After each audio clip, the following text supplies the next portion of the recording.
Good morning to all of you पहिल्यांदा. आणि आपण काल आता काय काय बघितलं बघा. मग मला सांगा व्हॉट इज लॅटेंट हीट. सांगा पटपट पटपट आणि पुढे जाऊया. What is latent heat? काय असतं रे लॅटेंट हीट?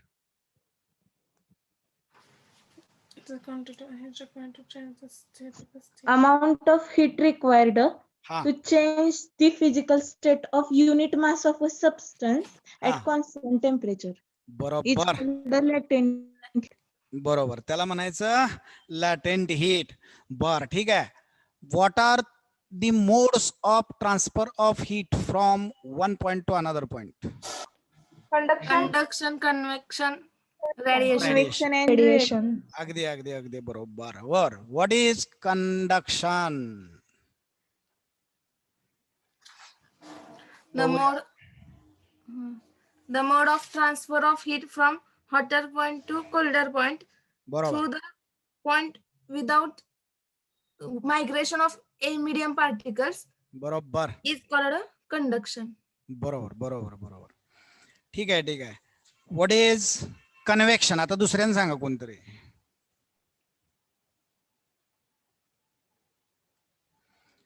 हा बोला. हे बाकीच काय बोलत नाही, नुसतं टाइमपास करतात. चष्मा कुठे ठेवला? हा हा. What is convection? ते एक दोघीच सांगतात बाबा उत्तर. अरे बोला की रे.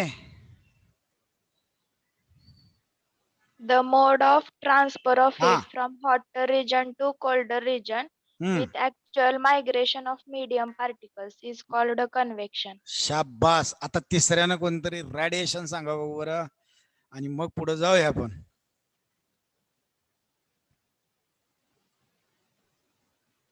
The mode of transfer of heat from hotter point to colder point in the form of electromagnetic waves either Oh, through medium or vacuum is called radiation. बरोबर. ट्रान्सफर थ्रू आयदर मीडियम और vacuum is called radiation. अगदी बरोबर. इथपर्यंत आपण चर्चा करत आलेलो होतो. आता यातलं थोडस कंडक्शन आपल्याला चर्चा करायची आहे बरं का. कंडक्शनच्या संदर्भात थोडीशी चर्चा करायची आहे, जास्त नाही. कंडक्शनच्या संदर्भात चर्चा करायची आहे. आता डेफिनेशन मध्ये बघितलं आपण की कंडक्शन मध्ये मीडियम पार्टिकलचे ऍक्च्युअल मुवमेंट होत नाही किंवा मायग्रेशन होत नाही. म्हणजे एका पॉइंट पासून दुसऱ्या पॉइंट पर्यंत त्या मीडियमचा कुठलाही पार्टिकल किंवा एखाद्या बॉडीमधून हीट ट्रान्सफर होत असेल तर त्या बॉडीचा कुठलाही पार्टिकल आपली जागा बदलत नाही. आपल्या जागेवरच तो असतो. मोशन घेतो का घेतो, पण ट्रान्सलेटरी मोशन नाही. मग वेगळ्या प्रकारची कुठली तरी मोशन घेत असेल आणि मग अशा पद्धतीनं हीट ट्रान्सफर होते एका पॉइंट पासून दुसऱ्या पॉइंट पर्यंत. त्याचं काल एक एक्झाम्पल बघितलं. आता आपण कशा पद्धतीने हीट ट्रान्सफर होते बघूया कंडक्शन मध्ये. बघा काल एक एक्झाम्पल आपण घेतलं. एक लॉंग रॉड घेतला आपण, समजा लॉंग रॉड, आणि त्या रॉडच्या एका एंडला आपण बर्नरच्या सहाय्यानं समजा हिटिंग चालू केलं. आणि मग दुसरा एंड आपण हातामध्ये घेतला तर बऱ्याच वेळानंतर तुम्हाला थोडी थोडी थोडी थोडी हीट आणि ती इन्क्रीजिंग स्वरूपाची अशा पद्धतीनं जाणवेल. मग हीट ट्रान्सफर कशी झाली? मीडियमचा पार्टिकलचं जात नाही. बरं, या डेफिनेशन वरून एक गोष्ट लक्षात येते, कंडक्शन या हीट ट्रान्सफरच्या मोडसाठी medium must be necessary. Medium आवश्यकच आहे. मीडियम जर नसेल तर अशा पद्धतीचं कंडक्शन होत नाही. हे लक्षात आलं का? आणि मग कसे ट्रान्सफर होते हीट? तर काय होतं बघा. पहिल्यांदा हे पार्टिकल्स घेतो. आता असे काही ओळीनं बसलेले नसतात, त्यांचे त्यांचे शेप असतात, त्यांच्या अटॉमिक अरेंजमेंट असते. त्या पार्टिकल मॉलिक्युल मध्ये अरेंजमेंट असते ॲटमची. मॉलिक्युल सुद्धा एकमेकाला एका विशिष्ट पद्धतीनं जॉईन झालेले असतात. मग असा क्रिस्टल जर एखादा आपण घेतला तर त्या क्रिस्टल मध्ये तुम्हाला वेगवेगळ्या पद्धतीचे अरेंजमेंट तुम्ही केमिस्ट्रीमध्ये शिकता, पण मी आपला आहे चर्चेसाठी घेतोय. आता कुठल्याही बॉडीच्या बाबतीत, आता मी एक स्टेटमेंट रिपीट करतोय बरं का. कुठल्याही बॉडीच्या बाबतीत मी तुम्हाला सांगितलं, एकाच टेम्परेचरला कुठल्याही प्रकारच्या मटेरियलमध्ये स्टोअर्ड एनर्जी झिरो असते. झिरो. कुठल्या टेम्परेचरला आहे? काय सर? स्टोअर्ड एनर्जी 0 असते, म्हणजे heat energy stored in the body 0 कधी असते? -273 केल्विन. बरोबर. म्हणजे 0 केल्विनला, 0 केल्विनला आणि -273 डिग्री सेल्सिअसला कुठलीही बॉडी आपण जर घेतली तर त्यामध्ये स्टोअर असणारी हीट 0, म्हणजे त्या मटेरियलच्या कुठल्याही पार्टिकल घेतला तर त्याची मोशन 0च असते, मोशनच नसते, त्याला ट्रान्सलेटरी मोशन नसते, रोटेशनल मोशन नसते, असोलेटरी मोशन सुद्धा नसते, कुठलीच मोशन नसते. आणि मग आपण जे मटेरियल घेतले हे आपण प्रयोग करतोय रूम टेम्परेचरला. मग रूम टेम्परेचरला म्हणजे भरपूर जवळजवळ 273 केल्विन ते 300 केल्विन, 273 केल्विन ते 300 केल्विन या एवढं ऍब्सोल्यूट टेम्परेचर असतं किंवा या दरम्यानचं कुठलं तरी असतं. या रूम टेम्परेचरला भरपूर हीट एनर्जी एखाद्या सबस्टन्स मध्ये स्टोअर असते. याचाच अर्थ त्या सबस्टन्स मध्ये असणारे जे पार्टिकल्स आहेत ते मोशन मध्ये असतात. मग आता कुठल्या मोशन मध्ये असतात? आपण सॉलिडचा विचार करूया. सॉलिडचा विचार केला तर मोशन एकाच प्रकारची, व्हायब्रेटरी मोशन. लिक्विड आणि गॅसेस जर घेतले तर व्हायब्रेटरी पण असते, रोटेशनल पण असते आणि मायग्रेशनल पण असते. मायग्रेट सुद्धा होतात, एका जागेवरून दुसऱ्या जागेवर मायग्रेट सुद्धा होतात हे पार्टिकल्स. आणि मग आता सध्या आपण सॉलिडचा विचार करतोय. सॉलिडचा रॉड घेतलाय कंडक्टिव्ह मटेरियलचा, आणि मग ह्याचे पार्टिकल मुळातच रूम टेम्परेचरला स्वतःच्या मीन पोझिशनच्या अबाउट अशा पद्धतीनं किंवा एक्स्ट्रीम पोझिशनच्या बिटवीन अशा पद्धतीनं असोलेट होत आहेत. सगळेच असोलेट होत आहेत, सगळ्यांचं टेम्परेचर एकच आहे, म्हणजे सगळेच तेवढ्याच एनर्जीनं असोलेट होतात. म्हणजे यांची असोलेशनची जी फ्रिक्वेन्सी आहे आणि यांच्या असोलेशनचा जो अँप्लिट्यूड आहे तो अँप्लिट्यूड आणि फ्रिक्वेन्सी आता सध्या सगळ्यांची कॉन्स्टंट आहे बरं का, सगळ्यांची कॉन्स्टंट आहे. आता आपण ज्यादा हीट हिथं द्यायला सुरुवात केली, हिथं द्यायला सुरुवात केली म्हणजे हा मॉलिक्यूल किंवा हा पार्टिकल अगोदर हीट एनर्जी घेईल. आता तो ज्यादा हीट एनर्जी घेतोय ह्याचा अर्थ त्याच्या असोलेशनचा पिरियड म्हणजेच फ्रिक्वेन्सी आणि असोलेशनचा अँप्लिट्यूड सुद्धा थोडा थोडा थोडा वाढत जाणार आहे. म्हणजे इकडच्यांच्या पेक्षा ह्याचा अँप्लिट्यूड आणि फ्रिक्वेन्सी जास्त घेतली बघा त्याने हीट एनर्जी. आता त्याच्या शेजारचा जो आहे तो त्याच्याशी बांधलेला आहे, त्याच्याशी एका पर्टिक्युलर बॉन्डिंग न बांधलेला आहे. मग हा डिस्टर्ब झाला म्हणजे हीट एनर्जी दिल्यानंतर त्याचे जे काय वाढलं, एनर्जी वाढली, त्या एनर्जीमुळे शेजारची पण डिस्टर्ब झाला. पण तो त्याच्याशी बांधलेला आहे म्हणजे हळूहळू शेजारच्याला पण थोडी त्यातली एनर्जी गेली बघा. मग ह्याच्यापेक्षा थोडासा कमी फ्रिक्वेन्सीनं आणि कमी अँप्लिट्यूडनं हा व्हायब्रेट व्हायला सुरुवात होतो. त्याच्यापेक्षा हे कमी, त्याच्यापेक्षा हा कमी, आणि मग समजा इथं पोचलीच नाही, पुन्हा अजून ह्याची वाढली, ह्याची फ्रिक्वेन्सी आणि अँप्लिट्यूड अजून वाढला, अजून हा डिस्टर्ब झाला, ह्याचे पण वाढले, ह्याचे वाढले, ह्याचे वाढले, आता हे ट्रान्सफर करू शकताय. अशा पद्धतीनं हळूहळू हळू एक दुसऱ्याला, दुसरा तिसऱ्याला, तिसऱ्या चौथ्याला, चौथा पाचव्याला व्हायब्रेटरी मोशनच्या स्वरूपात डिस्टर्ब करतो, म्हणजेच एनर्जी ट्रान्सफर करतो, म्हणजेच त्यांची पण एनर्जी वाढत जाणार आहे. आणि आता तुम्ही इथं धरलाय रॉड, आता ह्याची पण एनर्जी वाढली म्हणजेच फ्रिक्वेन्सी आणि पिरियड आपलं फ्रिक्वेन्सी आणि अँप्लिट्यूड वाढला, म्हणजे आपल्याला जरा तो हॉट जाणवणार आहे, म्हणजे हीट ट्रान्सफर झाली बघा. So like this you will have the transfer of heat from hotter point to colder point is takes place in the form of vibratory motion of the particles, and each time the particle which gains that vibratory energy, that is heat energy, it transfers some amount to the further transfer some amount to next, like this, in the form of vibratory motion of the particles. This heat energy is transferred from one point to another point, and this mode is called conduction. Conduction कसं होतं समजलं का?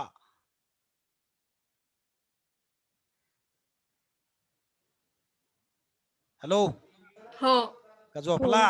हो conduction कसं समजलं. होतं लक्षात आलं? आणि हो. मग आता हे कंडक्शन आपल्याला कॅल्क्युलेट करायचं आहे.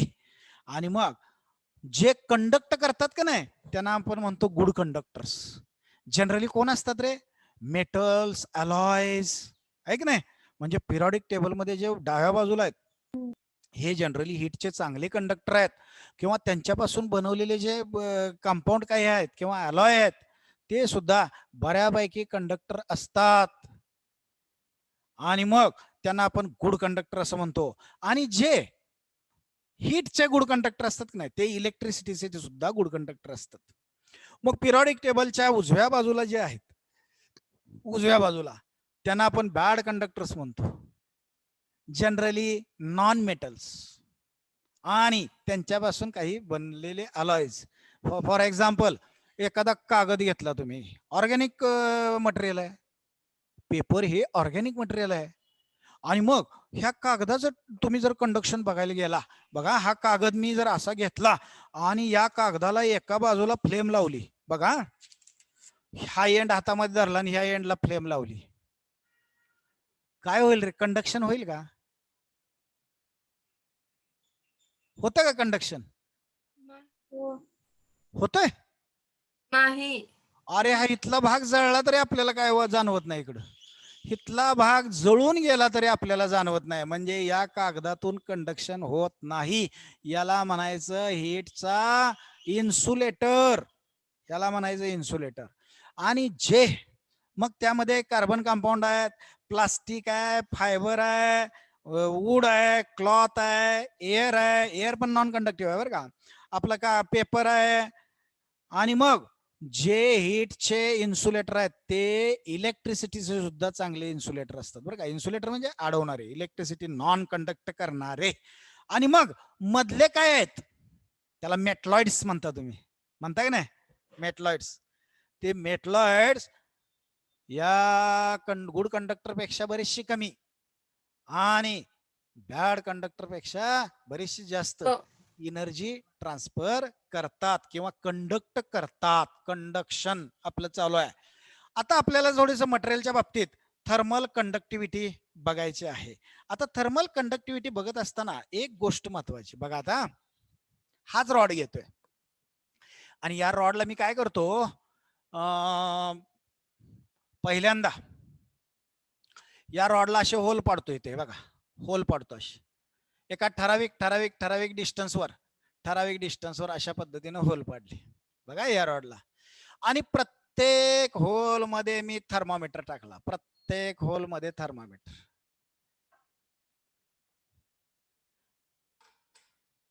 प्रत्येक होल मध्ये मी काय करतोय, थर्मामीटर इंट्रोड्यूस करतोय. आणि थर्मामीटरच्या बल्बचा आणि या रॉडचा गुड कॉन्टॅक्ट होण्यासाठी मी थोडं मर्क्युरी यात टाकणार आहे. कारण असंच नुसतं ठेवला तर कॉन्टॅक्ट जास्त होणार नाही त्या बल्बचा, म्हणून त्यात मर्क्युरी थोडा टाकतोय. मग मर्क्युरी काय करतो, ह्याच्या पण कॉन्टॅक्ट मध्ये बल्बच्या पण फिट कॉन्टॅक्ट मध्ये राहतो, म्हणून थोडा मर्क्युरी टाकलाय. आणि मग हे अशा पद्धतीनं थर्मामीटर मी लावले. बघा आता कसं होतंय. सुरुवातीला हिटिंग सगळे थर्मामीटर एक इक्वल टेम्परेचर दाखवणार आहेत, कारण मी अजून हिटिंग चालू केलं नाही. आता मी काय करतो, एक स्टीम बाथ घेतो. हे बघा इथं स्टीम बाथ. आणि त्या स्टीम बाथ मध्ये हा जो एक एंड आहे की नाही या रॉडचा एक एंड स्टीम बाथ मध्ये. स्टीम बाथ म्हणजे थोडक्यात स्टीम किती टेम्परेचरला असते रे स्टीम तयार होते? 100 डिग्री सेल्सिअस, बरोबर. मग 100 डिग्री सेल्सिअसची स्टीम मी यात आता इंट्रोड्यूस केली. ती येईल या रॉडच्या या एंडला हिट करेल आणि इथून बाहेर पडेल कंटिन्युअसली 100 डिग्री टेम्परेचर. आज मंगळवार. हॅलो, हा काय नाही सर. नाही ना. हा तर कंटिन्युअसली 100 डिग्री टेम्परेचरची स्टीम मी यात इथून इन करतोय, इथून आउट करतोय, आणि मग इथं हिटिंग चालू होईल. म्हणजे ह्या पार्टिकलचं टेम्परेचर वाढेल, म्हणजेच मोशन वाढेल, व्हायब्रेटरी मोशन, ती पुढच्याला ट्रान्सफर होईल. हळूहळू हळूहळू तुमच्या लक्षात येईल ह्या प्रत्येक थर्मामीटर मधलं टेम्परेचर थोडं थोडं थोडं वाढत जातंय. त्यातलं इथलं वेगात वाढतंय, त्याच्यापेक्षा कमी वेगात, त्याच्यापेक्षा कमी वेगात, त्याच्यापेक्षा कमी वेगात, त्याच्यापेक्षा कमी वेगात, त्याच्यापेक्षा कमी, त्याच्यापेक्षा कमी. अशा पद्धतीनं तुम्हाला या थर्मामीटर मध्ये टेम्परेचर चेंज होत गेलेलं दिसेल. आणि मग हळूहळू हळूहळू मी थोडा टाइम देणार आहे, टी एवढा टाइम हीट करणार आहे, त्याला टी एवढा टाइम हीट करणार आहे. आणि मग हिटिंग केल्यानंतर ह्याची एनर्जी जास्तीत जास्त वाढत जाणार. त्यातली थोडी इकडे पुढं दिली, पुढं दिली, पुढं दिली, पुढं दिली, पुढं दिली, पुन्हा पुन्हा अजून तिकडून परत आली. अशा पद्धतीनं तुम्ही प्रत्येक थर्मामीटर मध्ये बघितलं तर ह्यातलं टेम्परेचर समजा इथं जाऊन कॉन्स्टंट राहिलं, आता कॉन्स्टंट राहिलं, आता कॉन्स्टंट राहिलं. अजून कॉन्स्टंट होत नव्हतं तोपर्यंत त्या रॉडला म्हणायचं नॉन स्टेडी स्टेटला असणारा रॉड. कशाला? Non steady state. बरं का, नॉन स्टेडी स्टेट ला असणारा रॉड आतापर्यंत. अजून टेम्परेचर वाढतंय. आता काय होतं बघा, आता ह्यातलं टेम्परेचर T1 एवढं मिळालं, त्याच्यापेक्षा जरा कमी पण ह्यातलं T2 एवढं मिळालं, त्याच्यापेक्षा कमी यात मिळतं T3 एवढं मिळालं, पुन्हा इथं कमी T4. म्हणजे जसं जसं इकडे जाल तस तसं तुम्हाला टेम्परेचर T5, टेम्परेचर T6 कमी कमी कमी मिळेल, पण कॉन्स्टंट मिळेल T7. बघा अशा पद्धतीनं टेम्परेचर, हे बघा मी असं लाईनच काढतोय, अशा पद्धतीनं टेम्परेचर कमी कमी कमी कमी कमी झालेलं दिसेल.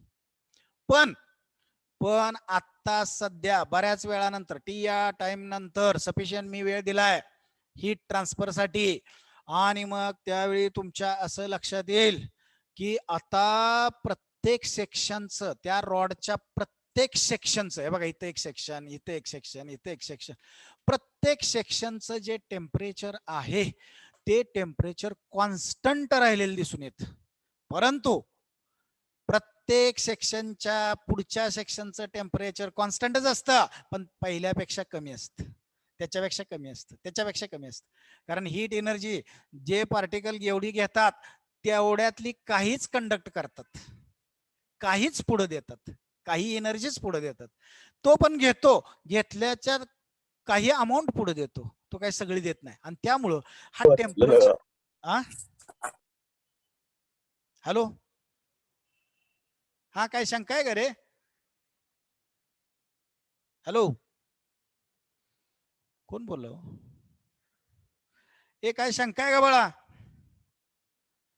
तर अशा पद्धतीनं हा पार्टिकल जेवढी एनर्जी घेतो त्यातली काही अमाऊंट पुढे देतो, सगळी देत नाही.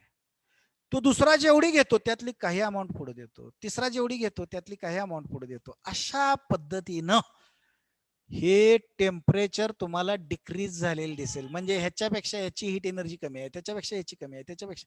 पण आता सध्या सगळे थर्मामीटर स्टेडी टेम्परेचर दाखवतात, आणि यालाच म्हणायचं steady state condition of conductive rod. या कंडक्टिव्ह रॉडची स्टेडी स्टेट कंडिशन म्हणायचं. कसली कंडिशन? Steady state condition. हा, स्टेडी स्टेट कंडिशनला रॉड आला तो लगेच येत नाही, त्यासाठी आपल्याला सफिशियंट टी एवढा टाइम द्यावा लागतो. आणि मग आता प्रत्येक सेक्शन मध्ये मागून हीट आली की पुढे ढकलली, मागून हीट आली की पुढे ढकलली, कारण त्यांचं टेम्परेचर कॉन्स्टंट राहते, म्हणजे तिथं स्टोअर असणारी हीट कॉन्स्टंट राहते. मग आलेली मागून पुढे ढकलून द्यायची, मग आलेली मागून पुढे ढकलून द्यायची, असं प्रत्येक जण करतो. आणि मग हा रॉड स्टेडी स्टेट कंडिशनला येतो. आणि मग ज्यावेळी हा रॉड स्टेडी स्टेट कंडिशनला येतो त्यावेळी तुम्ही ह्या रॉडचा हा पहिला एंड आणि हा दुसरा एंड, ह्या दोघांच्या मध्ये जर विचार केला तर तुम्हाला टेम्परेचरचा डिफरन्स मिळेल T1 मायनस T7.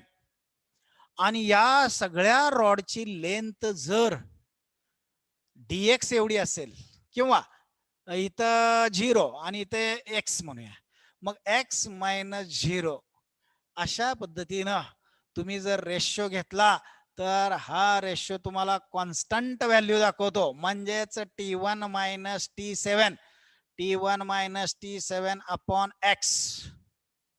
आणि मग हे हे हा जो रेशो असतो, हा रेशो तुम्हाला त्या रॉडच्या बाबतीत कॉन्स्टंट दाखवला जातो. कधी? When that rod achieve it's steady state. आणि मग त्यालाच म्हणतो आपण टेम्परेचर ग्रेडियंट. काय म्हणतो त्याचा? Temperature gradient. मग टेम्परेचर ग्रेडियंट म्हणजे काय असं विचारलं तर सांगायचं काय? Ratio of the difference between temperatures of two ends of rod to the length of that rod.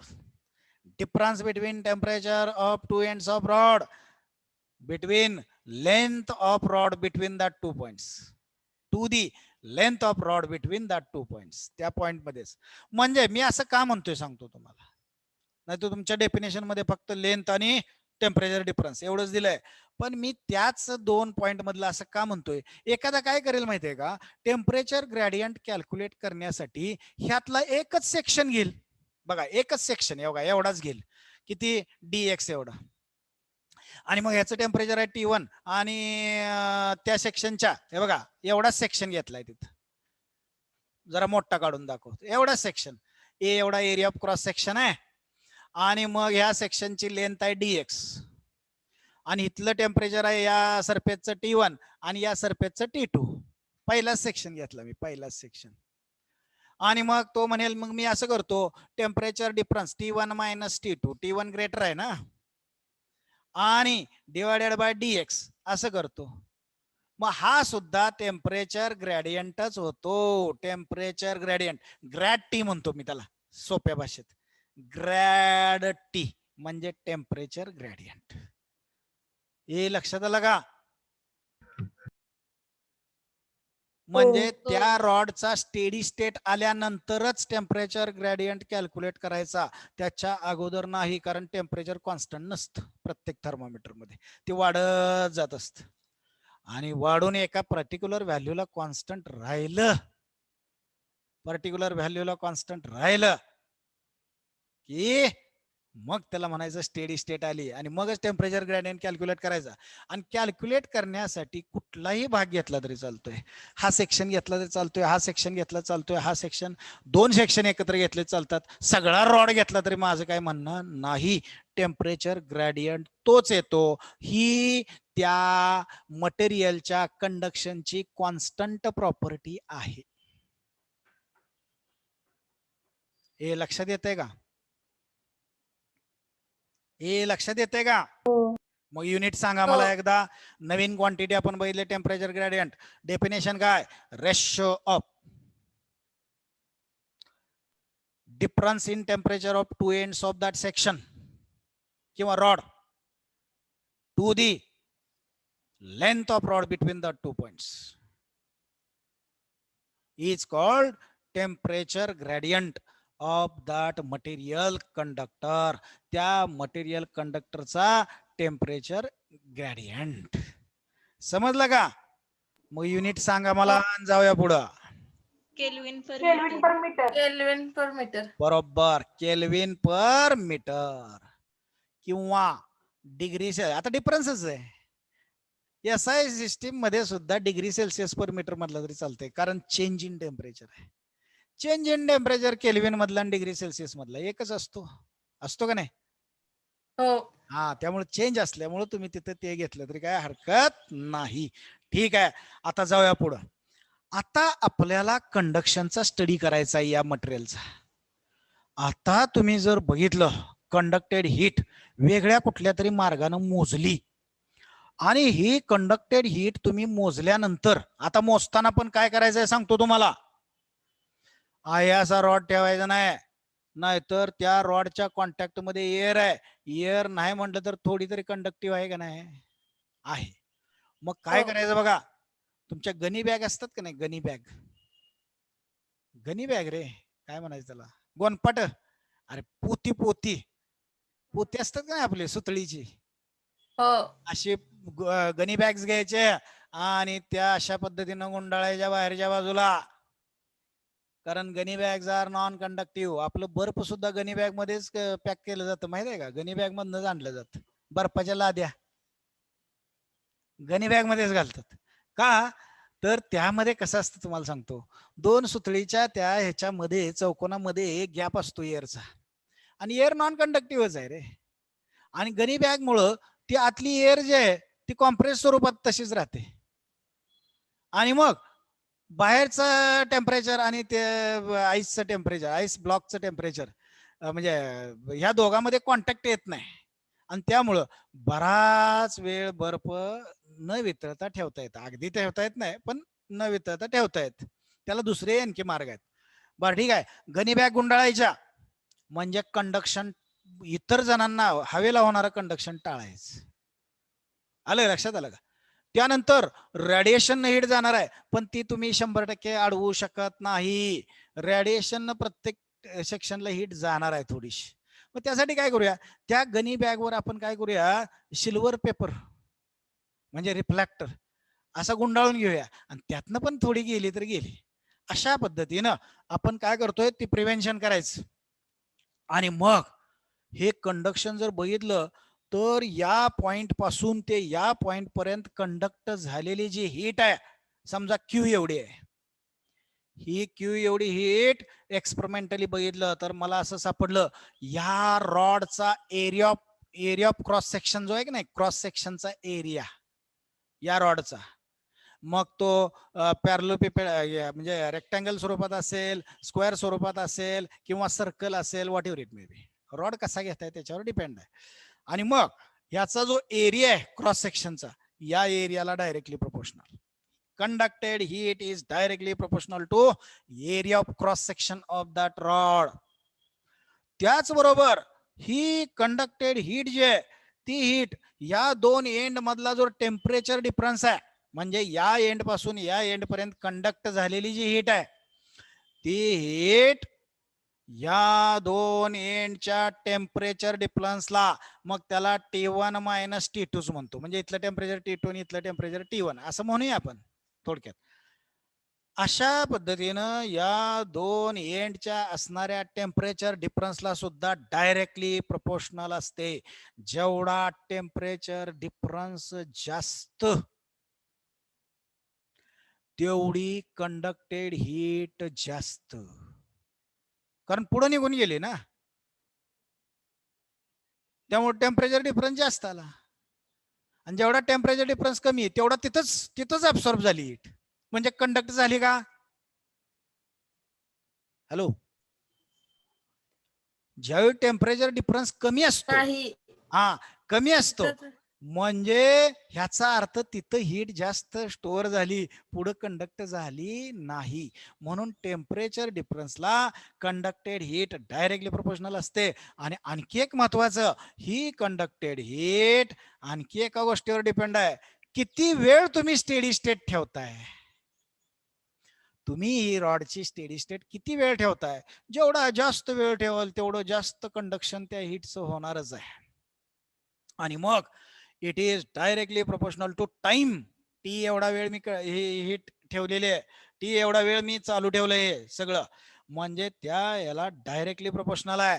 परंतु परंतु परंतु कंडक्टेड हीट ही त्या रॉडच्या लेंथला मात्र इनव्हर्सली प्रोपोर्शनल आहे. लक्षात ठेवायचं, इनव्हर्सली प्रोपोर्शनल. जेवढा रॉड लॉंग तेवढं प्रत्येक सेक्शन मध्ये हीट साठवत ठेवली जाणार आहे. म्हणजे कंडक्ट झालेली काय होणार रे, अरे कंडक्ट झालेली काय होणार, अरे हे सेक्शन जर हीट साठवत ठेवले, स्वतः साठवत गेले, तर पुढे कंडक्ट होणारी हीट काय होणार, कमी होणार. कमी होणार. म्हणजे आपण रॉडची लेंथ वाढवली की कंडक्टेड हीट कमी झाली. ह्याच्यापेक्षा आपण पुढे गेलो तर कंडक्ट इथपर्यंत आलेली कमी आहे, कंडक्ट कमी, ह्याच्यापेक्षा पुढे गेलो कंडक्शन कमी. आलं लक्षात? अशा पद्धतीनं जेवढा रॉडची लेंथ जास्त तेवढं कंडक्टेड हीट कमी. आणि मग हे सगळं मी आता एकत्र लिहितोय बघा, हे सगळं लिहितोय एकत्र. आणि पण हे कधी माहितीये का, हे कधी if and only if that rod is in its steady state. इथले थर्मामीटर कॉन्स्टंट टेम्परेचर दाखवणार आहेत. कॉन्स्टंट म्हणजे सगळ्यांचं कॉन्स्टंट नव्हे, उतरत्या क्रमानं कॉन्स्टंट. अशा पद्धतीने प्रत्येक थर्मामीटर मध्ये जे काय आहे ते कॉन्स्टंट. अशा पद्धतीनं स्टेडी स्टेट आल्यानंतरच हे सत्य असतं. मग आता मी सगळंच एकत्रित लिहितो बघा. conducted amount of conducted heat by this rod, material rod, is directly proportional to A into T1 minus T2 into small t into upon X. बघा. आणि मग ह्यांच्यातला प्रोपोर्शनॅलिटी कॉन्स्टंट मी घेतो, त्याला मी स्मॉल के न दाखवतो. के ए T1 minus T2 into T divided by x. हा जो मी proportionality constant घेतलाय के, या प्रोपोर्शनॅलिटी कॉन्स्टंट केला म्हणायचं coefficient of thermal conduction of that material. या मटेरियल, ज्या मटेरियलचा आपण रॉड घेतलाय त्या मटेरियलचा थर्मल कंडक्टिव्हिटीचा कॉन्स्टंट किंवा थर्मल कंडक्टिव्हिटी म्हटलं तरी चालते. कोएफिशियंट ऑफ थर्मल कंडक्टिव्हिटी, हीटच्या कंडक्शनचा कोएफिशियंट त्या मटेरियलचा. आणि हा त्या मटेरियलसाठी कॉन्स्टंट असतो, लक्षात ठेवायचं. आणि कोणाकोणावर डिपेंड असतो बघूया आणि त्याची डेफिनेशन पण करूया. बघा मग त्यासाठी मी के एका बाजूला ठेवतो आणि बाकी सगळं एका बाजूला नेतो. मग काय येईल बघा, हा एक्स इकडे क्यू कडे गेला, क्यू ला मल्टिप्लाय होईल डिवायडेड बाय हा ए डिवाइड होईल, ह्या T1 मायनस T2 डिवायडेड होईल, हा टी सुद्धा काय होणार आहे डिवायडेड बाय. केला तेवढा इकडे ठेवला, बाकी सगळ्यांना इकडे ट्रान्सफर केलं. आला बघा के. मग करूया डेफिनेशन. आपण डेफिनेशन करूया. आता कशी डेफिनेशन करायची बघा. तर मी काय करतो, 1 मीटरचा रॉड घेतो, x इक्वल टू 1 घेतला, 1 मीटरचा रॉड घेतला बरं का, लिहितो वाटलंच मीटर. 1 मीटरचा म्हणजे युनिट लेंथचा रॉड घेतला. आता टेम्परेचर डिफरन्स समजा मला, एरिया पण युनिट घेतो, एरिया ऑफ क्रॉस सेक्शन पण 1 स्क्वेअर मीटर असा घेतो. म्हणजे एरिया पण घेतला मी 1 स्क्वेअर मीटर. त्यानंतर इफ म्हणतो बरं का इथं इफ. आता मला टेम्परेचर डिफरन्स दोन्ही एंड मधला किती मिळाला, तर 1 degree Celsius. T1 minus T2 equal to 1 degree Celsius. हा टेम्परेचर डिफरन्स सुद्धा 1 मिळाला. आणि हे सगळं मी स्टेडी स्टेट किती वेळ ठेवली, तर बाबा 1 सेकंद ठेवली. म्हणजेच टाइम सुद्धा मी 1 सेकंद ठेवला. असं जर मी केलं तर काय आलं रे, देन सांगा बरोबर. K is equal to Q. बरोबर, के इक्वल टू क्यू. झाली बघा डेफिनेशन. द अमाउंट ऑफ और quantity of heat that flows in 1 second,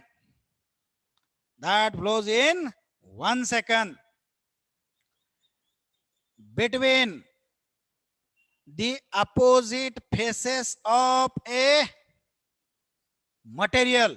material म्हणा, तिथं क्यूब म्हणायचं नाही, कारण मी ह्या फॉर्म मध्ये घेतलं, त्यांनी क्यूब म्हणलंय बरं का, त्यांनी क्यूब म्हणलंय. आपण म्हणायचं faces of material, between faces of material.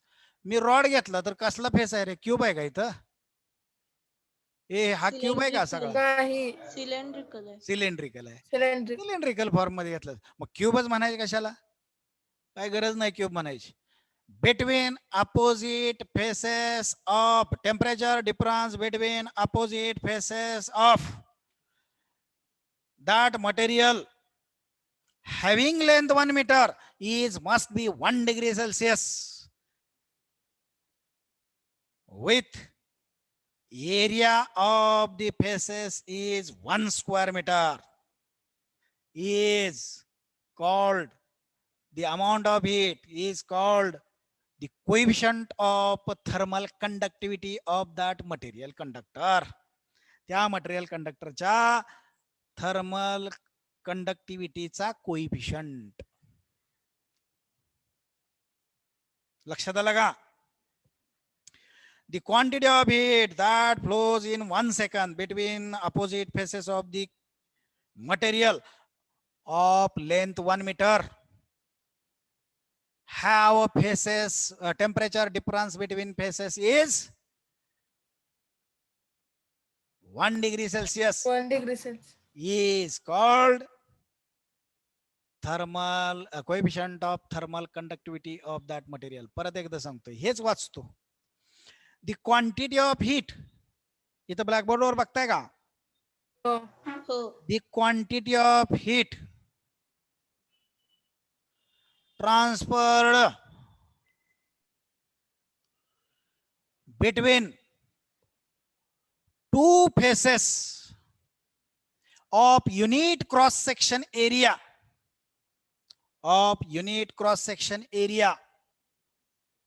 having length between faces is of 1 meter and temperature between them is 1 degree Celsius per unit time किंवा in 1 second सुरुवातीला म्हटलं तर चालते, per unit time is called thermal coefficient of thermal conductivity of that material. झाली बघा definition. ही definition हे लक्षात ठेवा, एवढं आलं पाहिजे. आता हे कसंही तुम्ही त्यात कसं गुंपताय ते बघा. आता मी हे इकडं हे तिकडं असं झालं तरी चालतंय, पण सगळं आलं पाहिजे बघा. The quantity of heat transferred in 1 second. आता पहिल्यांदा टाइम घेतला मी. Transferred in 1 second between two faces of unit cross section area having length 1 meter and temperature difference 1 degree Celsius is called, आलं का चारी पण? हा चारी पण आलं का? is called coefficient of thermal conductivity of that material. मग आता मला पुस्तकात न बघता युनिट तयार करायला मदत करा. युनिट थर्मल कंडक्टिव्हिटी चा कोइफिशियंट आपण नवीन बघितला, मग युनिट तयार करूया. बघा युनिट काय तयार होतंय. पुढचं दिसतंय का रे? इकडचं दिसतंय ना? ओके, बर सांगा. हीटचं युनिट SI अगोदर घेऊया बरं. बर बरोबर. Joule metre into metre divided by metre square metre into kelvin kelvin किंवा डिग्री सेल्सिअस, दोन्ही पैकी कुठलंही चालेल. SI मध्ये कारण डिफरन्स आहे. Into second. आता इथं मीटरला एकच मीटर गेला खालचा, मग काय राहिलं? Joule per metre kelvin second. Joule per metre kelvin second. MKS म्हणजे मीटर किलोग्राम सेकंद नव्हे बरं का. हा म्हणजे ते सिस्टीम नव्हे. हा तर मीटर केल्विन सेकंद. के कॅपिटल आहे, नाहीतर तिथं स्मॉल के लिहायच नाही. स्मॉल के आपण कंडक्टिव्हिटी साठी वापरले, कोइफिशियंट साठी वापरले small k. Joule per metre kelvin second हे त्याचं युनिट आहे. आता आणखी एक प्रकारे डेफिनेशन ही करू शकता बरं का. ह्या के ची डेफिनेशन अजून एका प्रकारे करू शकता. कसे करू शकता बघा. हा अजून एक राहिलं की रे डेफिनेशन मध्ये, अजून एक सांगायचं राहिलं. काय रे? मला तरी सांगावंसं वाटतंय. तुमच्या पुस्तकात नाही पण मला सांगावंसं वाटतंय. काय सांगितलं पाहिजे रे? Steady state condition. शाबास. When that conductor is in steady state. हे जरा म्हणावंसं वाटतंय. तुमच्या पुस्तकात नाही म्हटलेलं पण मला म्हणावंसं वाटतंय बघा. The quantity of heat transferred per unit cross section area per unit time through the length of faces of unit meter किंवा 1 meter having temperature difference 1 degree Celsius when that conductor is in Steady state. steady state. तेवढं म्हणे शेवटी when that conductor is in steady state is called coefficient of thermal conductivity. तेवढे एक म्हणूया बाळांनो, म्हणावं लागेल असं मला वाटतंय बरं का. बरं, आता आणखी एका प्रकारे डिफाईन करू शकता तुम्ही. आता यामध्ये जर तुम्ही बघितलं इथं बरं का, तर ह्याला मी dt म्हणतो. dt म्हणजे change in temperature. T1 minus T2 ला काय म्हणतो, dt असं म्हणतो, चेंज इन टेम्परेचर असं दाखवतो. टाकूया तिथं व्हॅल्यू, म्हणजेच Q equal to KA into dt upon आता dx म्हणतो याला. किंवा असं करूया, याला चेंज इन टेम्परेचरला समजा T म्हटला बघा, T म्हटला आणि ह्याला x म्हटला, तर तुमचा फॉर्म्युला असा तयार झाला, Q equal to KAT upon x. Into time राहिले अजून, इंटू टाइम. हा, KAT अपॉन x. आता तुम्ही जर दोन्ही बाजूचं डेरिव्हेटिव्ह घेतलं, म्हणजेच dq equal to change in heat घेतली, मगाशी कॉन्स्टंट हीट घेतली, चेंज इन हीट घेतली, तर यातला k कॉन्स्टंट आहे, एरिया काय बदलत नसतो, टाइम आपण तोच ठेवूया, आणि मग ह्यातलं बदलणाऱ्या गोष्टी दोनच. कुठल्या? जेवढा तुम्ही सेक्शन घेताय की नाही, तेवढा टेम्परेचर डिफरन्स जास्त असणार आहे. लक्षात येतंय का? हो. एखादा म्हणेल एवढाच सेक्शन घेतो, टेम्परेचर डिफरन्स तेवढ्यानंच कमी असणार. एखादा म्हणेल मी 2 सेक्शनचा एकच घेतो, टेम्परेचर डिफरन्स तेवढ्यानं वाढ. म्हणजे जेवढी लेंथ वाढवताय तेवढा टेम्परेचर डिफरन्स वाढतोय, आणि त्यामुळे टेम्परेचर ग्रेडियंट हा कॉन्स्टंट असतो. म्हणून या ठिकाणी टेम्परेचर ग्रेडियंट कॉन्स्टंट असू द्या, पण टेम्परेचर dt न बदलतोय आणि लेंथ dx न बदलते. हे बघा, dq equal to KAT dt upon dx. आता त्यातला हा जो टाइम आहे की नाही, हा टाइम मी जरा टाइम पण बदलतो, थोडा कमी जास्त करतो, म्हणजे ह्यातलं राहिलं काय बघा, time is also taken variable. If T is variable म्हणजेच कोण 5 मिनिटं ठेवेल, कोण 10 मिनिटं ठेवेल स्टेडी स्टेट, कोण अर्धा तास ठेवेल, मग टाइम पण बदलतो. म्हणजेच KA dt by dx into small dt change in time. आता हा चेंज इन टाइम इकडे घेतो बघा, चेंज इन टाइम इकडे घेतो, म्हणजेच dq upon dt equal to KA dt upon dx temperature gradient.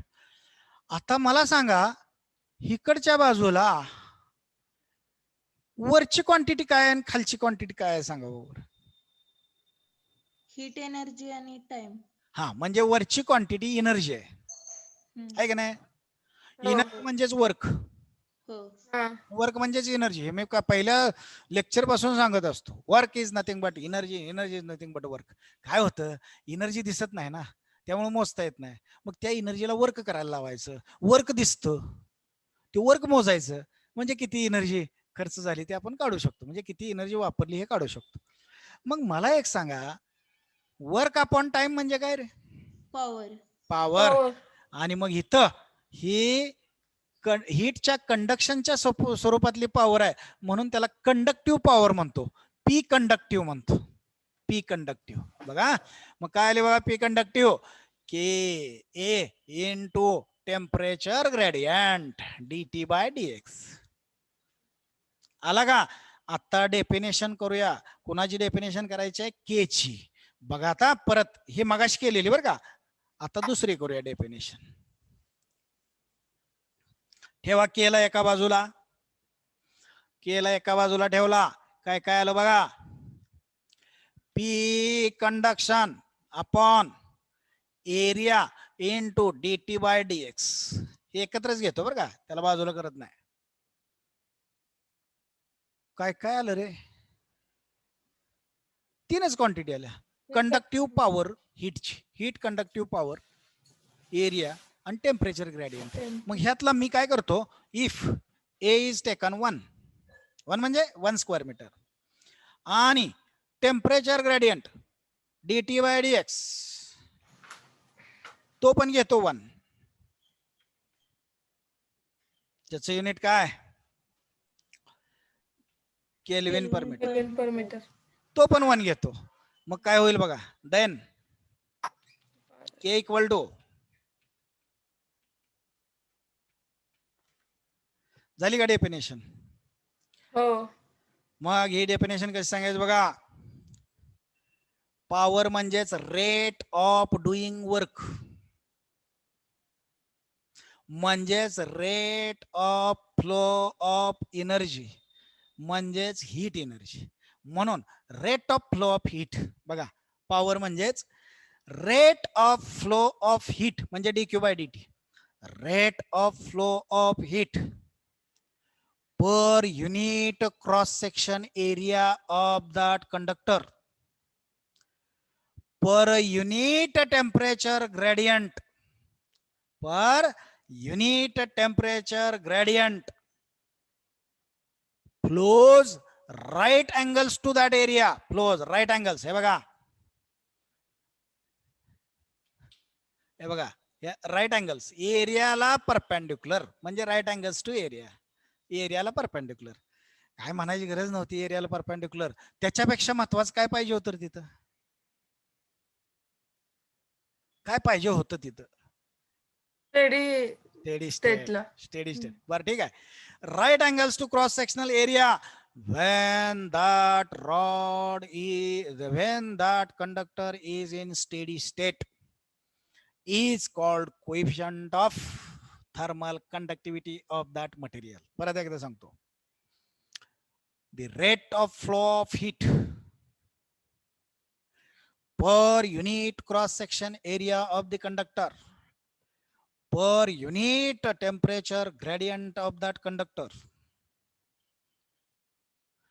flows right angles to that area when that rod is in steady state is called coefficient of thermal conductivity of that rod.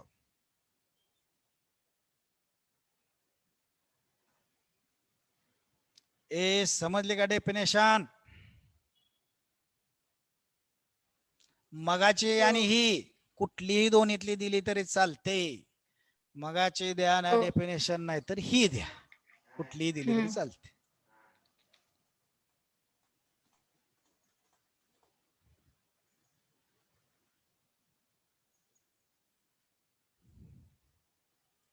समजलं का?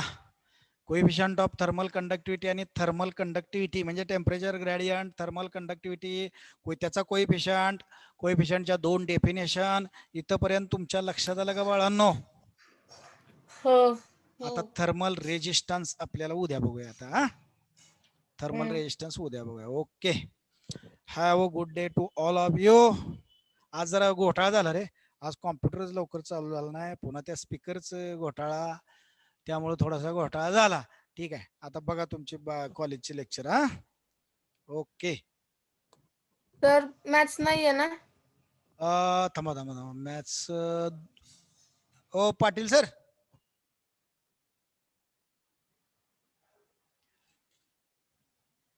Stop करा. अगोदर stop करा. ते lecture stop करा फक्त.